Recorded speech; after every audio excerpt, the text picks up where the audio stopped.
Welcome friends, வாங்க இன்றைக்கி நம்ம இட்லி, தோசை, சப்பாத்தி, சாதம் இதுக்கெலாம் அருமையான சைட் டிஷ்ஷு தக்காளி குழம்பு எப்படி செய்யலான்னு பார்க்கலாங்க. இந்த போல் நீங்கள் செய்து கொடுத்தீங்கன்னா கூட 2 இட்லி கேட்டு வாங்கி சாப்பிடுவாங்க.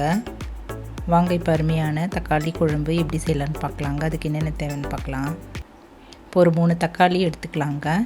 தேங்காய் ஒரு கொஞ்சமாக எடுத்துக்கலாம். சின்ன வெங்காயம், பெரிய வெங்காயம்லாம் அரிஞ்சு எடுத்து வச்சுக்கலாங்க. பூண்டு ஒரு 4 பல் சின்னதாக கட் பண்ணி எடுத்து வச்சுக்கலாம்.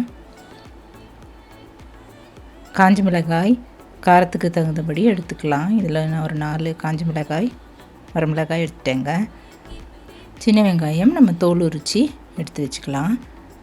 இப்போ சோம்பு ஒரு டீஸ்பூன், ஜீரகம் அரை டீஸ்பூன், உடச்சக்கடலை ஒரு 2 டீஸ்பூன், பிரிஞ்சி இலை, மிளகு கொஞ்சமாக எடுத்துக்கலாம்.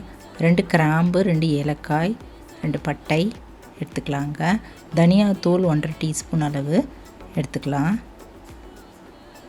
கொஞ்சம் கருவேப்பிலையும் நம்ம கழுவி எடுத்து வச்சுக்கலாங்க.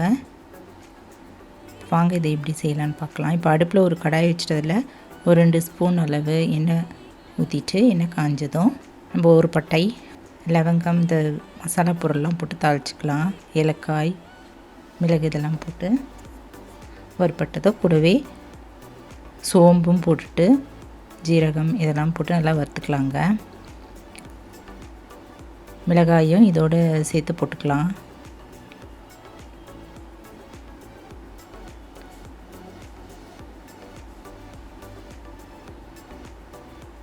கூடவே உடச்சக்கடலை அதையும் போட்டுட்டு தேங்காய், துருவின தேங்காயும் போட்டு நல்லா லைட்டாக அப்படி வறுத்துக்கலாங்க. இது கூடவே தனியாத்தூள், கொரியாண்டர் பவுடர் அதையும் போட்டுட்டு ஒரு பரட்டிட்டு நம்ம ஸ்டவ் பண்ணிவிட்டு இறக்கி வச்சிடலாம். இது ஒரு தட்டில் எடுத்து கொட்டி வச்சிடலாங்க. இப்போ அதே கடாயை அடுப்பில் வச்சுக்கலாம். தக்காளி நம்ம சின்னதாக போல் அரிஞ்சிக்கலாங்க. இப்போ அந்த கடாயை அடுப்பில் வச்சுட்டு கொஞ்சமாக எண்ணெய் ஊற்றிட்டு தோல் உரித்து வச்சுருந்த சின்ன வெங்காயம் போட்டு வதக்கிடலாம்.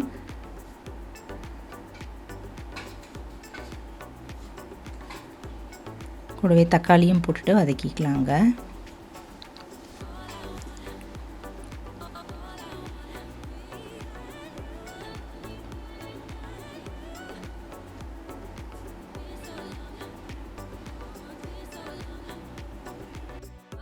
குழம்புக்கு தேவையான உப்பு ஒரு டீஸ்பூன் அளவு கல் உப்பு போட்டுட்டு கலந்துட்டு நம்ம ஸ்டவ் பண்ணிவிட்டு இறக்கி வச்சிடலாம். இப்போ இந்த பொருள்லாம் நம்ம ஆறுனதும் மிக்ஸி ஜாரில் போட்டு நல்லா நைஸாக அரைச்சிக்கலாங்க. தக்காளி, வெங்காயம், வறுத்து வச்சுருந்த மசாலா பொருள்லாம் ஆறிடுச்சு. மிக்ஸி ஜாரில் போட்டு கொஞ்சமாக தண்ணி ஊற்றிட்டு நல்லா பேஸ்ட் மாதிரி அரைச்சிக்கலாங்க.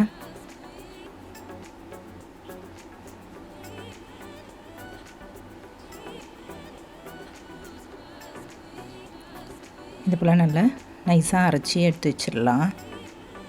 இப்போ அடுப்பில் ஒரு கடாய் வச்சுட்டு அதில் ஒரு 4 டீஸ்பூன் அளவு ஆயில் ஊற்றிட்டு மீதி எடுத்து வச்சுருந்த ஒரு பட்டையும் சோம்பும் இதில் போட்டு தாளிச்சிக்கலாங்க. தாளிச்சிட்டு கூடவே பிரிஞ்சி இலை அதையும் போட்டுட்டு வறுத்துக்கலாம். இப்போது நறுக்கி வச்சுருந்த பூண்டு பல், வெங்காயம் இதெல்லாம் போட்டு வதக்கிக்கலாங்க. கருவேப்பிலை இதெல்லாம் போட்டுட்டு கொஞ்ச நேரம் 2 நிமிஷம் நல்லா பச்சை வாசனை போக வதக்கிடலாம். இது வதங்கின பிறகு நம்ம அரைச்சி வச்சுருந்தோம்ல எல்லாமே தக்காளி, வெங்காயம், மசாலா பொருள் அந்த விழுதை இதில் அப்படியே மேலே அப்படியே ஊற்றிடலாங்க.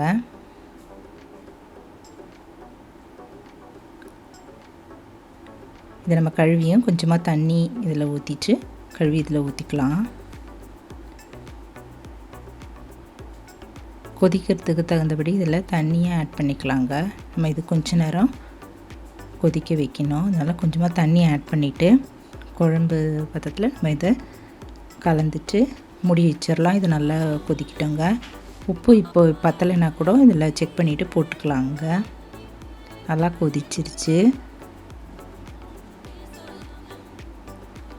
அருமையான தக்காளி குழம்பு இட்லி, தோசை, சப்பாத்தி, சாதத்தில் கூட பிசைஞ்சு சாப்பிட்டா ரொம்ப அருமையாக இருக்கும். ஒயிட் ரைஸில் போட்டு சாப்பிட்டாலும் ரொம்ப நல்லாயிருக்கும். அவசரத்துக்கு நம்ம இதை போலலாம் செய்யலாங்க.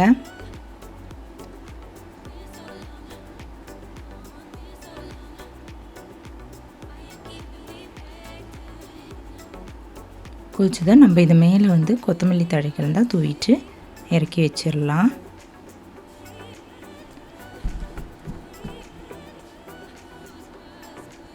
நீங்களும் இந்த டேஸ்டான தக்காளி குழம்பு ஒரு முறை இதை போல் ட்ரை பண்ணி பாருங்கள். பார்த்துட்டு எப்படி இருக்குன்னு சொல்லுங்கள். இந்த வீடியோ பிடிச்சதுன்னா என்னுடைய சேனலான குக்கிங் வித் சித்ரா அன்பு சேனலை சப்ஸ்கிரைப் பண்ணிக்கோங்க. தேங்க்ஸ் ஃபார் வாட்சிங். நம்ம அடுத்த வீடியோவில் பார்க்கலாம். நன்றி, வணக்கம்.